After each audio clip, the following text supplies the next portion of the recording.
Hello Internet, and welcome to my live reaction for One Piece chapter 1024. When we last left our heroes, we got some more of the Zoro and Sanji versus King and Queen stuff, including some little lore nuggets for both of them. Queen reveals that King's race is the Lunarians, and also compares Sanji and his flame powers to the Lunarians, which might end up being a bit of foreshadowing. It might just be a bit of a red herring. Who knows? We also get some Zoro lore nuggets as Hyogoro and Kawamatsu watch him, remarking how similar he is to Shimotsuki Ushimaru, the previous daimyo, and to Ryuma, the samurai back in Thriller Bark, who was also a Shimotsuki ancestor. So yeah, there's a lot of little interesting tidbits there. We then get Inuarashi and Nekomamushi able to use their Sulong form as they fall into the light of the moon in their respective fights with Jack and Parasparrow. And then back down below on Wano proper, we learn that Shinobu has used her devil fruit power on Momo. And Momo is now 28 and an adult and looks like one of his parents, probably Oden, but who knows, maybe Toki. And yeah, that's kind of where we left off. Let's dive right on into chapter 1024, So-and-So. We open on the second floor, as we just see a bunch of collapsed beast pirates, and one left standing says, what happened to you guys? Is that color of the Supreme King Haki? And we see it's Usopp, who just tells them, it's not your fault. You just don't have the willpower to stay conscious in my overwhelming presence. I'm the man who eliminated 2 of the Tobiropo. They call me Usohachi, the sibling hunter. So there's the thing, because Usopp has clearly knocked these guys out, and it does look a lot like Supreme King Haki. I think it's meant to be a joke. That is just they believed Usopp's lie, and that freaked them out. But Usopp is more than happy to frame it as a Haki thing, even though I don't think it's supposed to be. Either way, the Beast Pirates all kind of panic. What? 2 of them? And Usopp tells them, don't try to fight me. Join me. But, oh no, we see Speed, I think, the horse girl that Tama's tamed. It's because Big Mom is fighting elsewhere on this floor. The ripples of her Haki are knocking out the soldiers. Okay. I did not know Conqueror's Haki was that strong. I thought you had to, focus on the opponent, at least somewhat, to utilize Conqueror's Haki. But, Big Mom isn't even aware of these guys. She's busy fighting Kid in Law. But still, her powers are knocking out beast pirates. Anyway, we see Nami is, I think, using a mini Den Mushi. Hey, what's going on with Luffy right now? Do you know Frankie? And then we cut to Frankie, who is still in the Right Brain Tower, where he's had his fight with Sasuke. Nope, no clue. All I know is what Momonosuke said earlier. And Nami chimes in, Momo should be with Shinobu, but I can't get in touch with her either. And Frankie tells her, no news is good news. It means they're fine. And Nami gets on to him, that makes no sense. And Frankie kind of goes on, anyway, if you're all done up there, come on down. For whatever reason, it seems like all the enemies are flooding into the performance floor. And we see, yeah, apparently, all the leftover henchmen are just, basically everything except the performance floor and Kaido v. Yamato on the roof is kind of over for now. There's things going on in Tokage Port, but no one on Onigashima can really know that right now. So the battle is, from the Beast Pirates' perspective, really starting to wrap up, and so they're going to the last battlefield they can really help out on. They're not going to try to get in the way of Kaido's fight. Anyway, Frankie calls to his allies and some of the Heart Pirates. Don't let them into the performance floor. That's where Zoro and Sanji are fighting the lead performers. And we see Beppo gives the Beast Pirate a big kick. Don't order me around. Aye, aye. We're all equals in an alliance. Or there might actually be the other guy, and Beppo has the we're all equals in an alliance. Either way, the Heart Pirates are not super pleased at getting ordered around by Frankie. And then we come to the third floor, with what I think is the aftermath of the Black Maria fight. As some of I think it might actually be the Minks, but they might be some of the Minks and the Gifters too, because we see a full giraffe that might be a Gifter. I'm not quite sure. Either way, we see people running from the fire. I think that's the same fire that Black Maria started. This is starting to look bad. We can't stop the flames. Evacuate to the performance floor. And then we cut to Brooke, who's just running, carrying a seemingly kind of unconscious unconscious Robin. I guess she's sort of got exhausted from her big demonio form. I'm guessing I should feel hot right now. Well, too bad, I've already been cremated. And then he snaps at himself, hey, who are you calling cremated? Yeah, he wasn't actually cremated. Cremation does not leave a skeleton. Anyway, some of the, I think it's Inuarashi's men. Baron Corpse, you're alright? And Brooke tells them, I had to get out of there. Robin was going to burn up. How is the battle going? And the minks tell him, it's hard to tell. Everything's pure chaos. Yeah, there's just so much going on right now. We then see some of Kid's men on the 4th floor who are fighting the Beast Pirates. And Brooke is the parent. I think this is where Jinbei was, too. We can kind of see the ruins of Who's Who's space. Jinbei, come in, Jinbei. The 3rd floor is a sea of fire right about now. Make your way down while you can. And Jinbei picks up, fire? That's bad news. But then who is holding Kaido back further up? Does Jinbei not know about Yamato at all? I don't think they've had any interaction so far, so he might just not know that Yamato is here. I don't know. Anyway, outside the performance floor, we see more people coming in. More and more enemies are rushing out of the castle. And we see Kawamatsu holding them all off. Out of the way, samurai. This is our castle. We own this performance floor. Don't let them onto the floor. Push them back! And then we got a full, outer shot of the dome, and we zoom in on the rooftop, where Yamato and Kaido are still fighting. Yamato's still in his hybrid form. Tries to launch an attack at Kaido. Narikabura arrow! And it hits Kaido, but just very lightly, deflects off of him. It didn't do any damage at all. And Kaido just grins, and then jumps up towards Yamato with his own similar kind of, air projectile attack. Vajra arrow! And Yamato deflects it with his own club, but, he tries to. The force of it still sends him flying back into the ground. Kaido moves in for another attack, and Yamato gets up, breathing heavy. He's been at this for a while. You have always intended to kill me. And Kaido looks down at him. Yes, that's right. This is not a family squabble. If you want to wear the name Oden, you must be ready for war. This isn't a game, Yamato. And Yamato snaps at him. Is it a crime to admire someone? I love Oden. And then we see a flashback. We move into a flashback. Kaido? The Ogre Princess has been running wild for the past week. And we see Yamato, I guess this is before he started openly identifying as a man. But Yamato calls out, I am Oden! Undo my chains, father! I am Oden! Kozuki Oden! I am...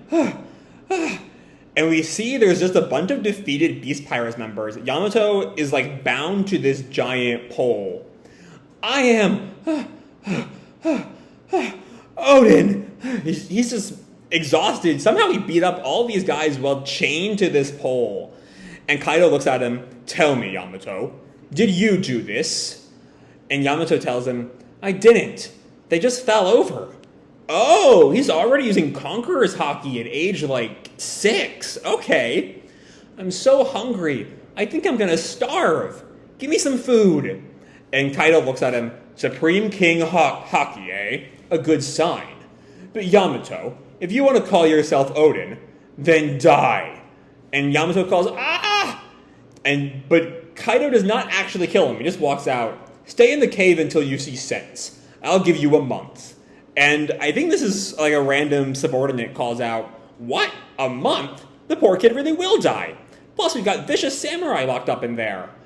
But Kaido turns to leave anyway. We see a couple of Beast Pirates are in the cave with him. And Yamato calls out, don't leave me here in the dark. And then Kaido just tells him, this message goes for you swordsmen of Wano, too. If you agree to join my army, I'll let you go. You can shout through the vent in the ceiling if you change your mind. So we see, it's not something we bring up super often anymore, but Kaido very much did try to get the civilians of Wano to change sides. That was definitely, we see the actual moment of him saying, join my side, there's no bad blood there. But then I think this is Kaido going on. What? You haven't eaten for days? Then let's have some food brought in. but only enough for one. You'll need some weapons, too. Huh? Oh, I see what's going on here. The swordsmen aren't tied up, so Kaido thinks that they're all going to kill Yamato. But father, I'm the child of Kaido. They obviously bear a grudge against me. They'll kill me. And Kaido looks back taunting, but aren't you Oden? And then Yamato sort of lies collapsed. I am Oden, but also the son of Kaido, his killer. Okay, we're going to talk for a second about Yamato's identity. Both in... we see there's a couple specific lines in these last 4 pages I specifically want to bring up. First, that at this point, Kaido is still, or Kaido's subordinates is still referring to Yamato as the ogre princess. So we know at this point, Kaido accepts Yamato as a son, if not as Oden. But at a certain point, he was still calling him a daughter. But we also see here, contrary to the people who say Yamato is a girl who just thinks that she's Oden, even when Yamato is separating himself from the Oden moniker, he still refers to himself as the son of Kaido. So I don't think it's really fair to argue if Yamato stops thinking of himself as Oden, he'll see himself as a woman. I don't think that's true. Even here, when he's thinking about himself apart from being Oden, he still refers to himself as the son of Kaido. He doesn't say, I am Oden, but also the daughter of Kaido. He specifically says son. But anyway, moving on, Yamato continues, I'm smart enough to know these samurai hate me. And he looks over at all these samurai. He wants them to fight to the death over that single meal. But not before, and the samurai all kind of stand up and draw the blades. They kill me first! But instead, they bring the meal over to Yamato and tell him, eat. Huh? A samurai does not feel hunger. And Yamato just is totally shocked at the support he's getting from who should be his enemies. Huh? Really? But I'm hungry. Being the whole, he's supposed to be a samurai too, but is hungry. And Yamato thinks these samurai are amazing. They're not hungry. And one of the samurai tells him, eat up. You picked a hell of a family to get born into. I definitely see these guys dying very soon. They're going to starve to death in protest. But Yamato does eat. He just devours this meal of rice. And is just openly weeping. Thank you, samurai. I will never forget this food for as long as I live. And then he turns to them, say, do you think I could be a samurai too, even though I get hungry? And one of the samurai draws his blade and cuts the chains binding Yamato and tells him, you were Kozuki Oden, are you? Oh, I know who this is. This is Ushimaru, isn't it? He definitely reminds me of Zoro in his character design. I think this is going to be Ushimaru, unless I'm getting the timeline mistaken.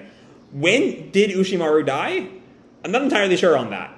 Either way, you are Kozuki Oden, are you not? I heard you say it. That man was beloved to all of us. And Yamato looks at him, huh? You were friends? What is your name, Sir Samurai? And the samurai sort of scratches his head. What name does a fallen samurai need? Just call me so-and-so. Heh. And Yamato picks up the Oden diary. I want to read this journal. And we see he even misspells journal in his speaking. But the words are too hard for me. And some more of the samurai all react. Is that Oden's voyage log? And we see the samurai all kind of poring over the voyage log, I guess making sure Yamato knows how to read it. And, Yamato is just enraptured by the adventures of Oden. And they're all kind of talking and, laughing and generally enjoying each other's company over, the shared love of Oden. And I guess one of the samurai says, well, it's been 10 days now. Yamato, it seems to me that your father might actually intend to let you die. At this rate, we won't be... And we see Yamato's kind of silent, not even really able to speak. At this rate, we won't be around to see this battle 20 years in the future that Oden speaks of. And Yamato sort of, collapsed on the ground, still able to speak, but, kind of weakly. When that time comes, I'll fight on the side of Wano. I'll have gone to sea, and I'll be much, much, much stronger. Which he never actually, he's stronger than he is now. Or he is then in his flashback. But he never really went to sea. He never had to live that part out yet. Unless he joins the Straw Hats, which is definitely looking more and more likely. And the samurai all look at him. That warms our hearts. And in turn, we will take part in that future battle. By ensuring you do not die in this cave. You see, 20 years is too long for the likes of us to bear. And Yamato kind of closes his eyes. We see the samurai who might be Ushimaru has a crest on his back. I know you've seen the Shimotsuki crest before. I'm trying to remember if that's it. I'm trying to save on my hotspot data, so I'm not. I don't have my Wi-Fi turned on right now. I loaded the chapter beforehand, so I could read it. So I can't quite look up if that's the Shimotsuki crest, but I think it might be. It would fit. It'd be pretty fitting if that is Ushimaru. Either way, so-and-so readies his blades, and all three of them break open the boulder. Yamato calls out, "But wait, my father will kill you! Better than wasting a death in here. We would never bend the knee to him anyway." And then one of the beast pirates calls out, "Master Kaido, they've broken open the sacred cave!" And with that we come to the present, as Yamato, after reflecting all this, tells his father, "I'm not alone. There are people who believe in me. People who accept me. Why do you steal my freedom?" And he readies his club for his own attack. "Why do you steal Wano's freedom?" And Kaido readies his own weapon, because life isn't a series of simple questions with simple answers. You naive child. And both of them use their own Thunder Bagua attacks, clashing off of each other. I'm almost positive that's the first time you've seen Yamato use Thunder Bagua. I think. Leveling up his attacks. It's a little weird that for all of Yamato's Oden worship, he still uses Kaido's signature weapon. That's kind of an odd choice in my opinion, now that I really think on it. Especially with all of this chapter setting up Yamato as Oden's successor. It's just a little, maybe because we had Momo to also act as Oden's successor, we don't need Yamato to quite mirror Oden as much as he might. It's still just a little bit odd. Either way, the two of them clash. Neither of them really injured in that attack. But that's where the chapter ends. To be continued next chapter, September 12th. Okay, this is a fun chapter. I love Yamato. Yamato's great. But yeah, we open with a lot of just sort of keeping up with where everyone is. The first 4 pages are not really tied to the actual focus of the chapter, I'd argue. We get Usopp and Speed, Tama, and Nami checking in on Frankie, checking in on Robin and Brooke, checking in on Jinbei. There's a little bit of hey, here's how they're handling the aftermath of their fights. But not a whole lot of progression on there. The real meat of the chapter, of course, comes once we come to Yamato v. Kaido. As we see, Yamato is much weaker than his father. Even the Narikabura arrow compared to the Vajra arrow, just looking at those attacks, the Vajra arrow is clearly much more powerful. Unlike Narikabura, which Kaido just easily deflects, Yamato has to kind of tank it. And he does for the most part. He's kind of flipped around by it and hits the ground. But it's distinctly stronger than what Yamato can do. And I think there's something to be said for, we see on pages 5 and 6 that Yamato and Kaido have similar attacks, but they're different.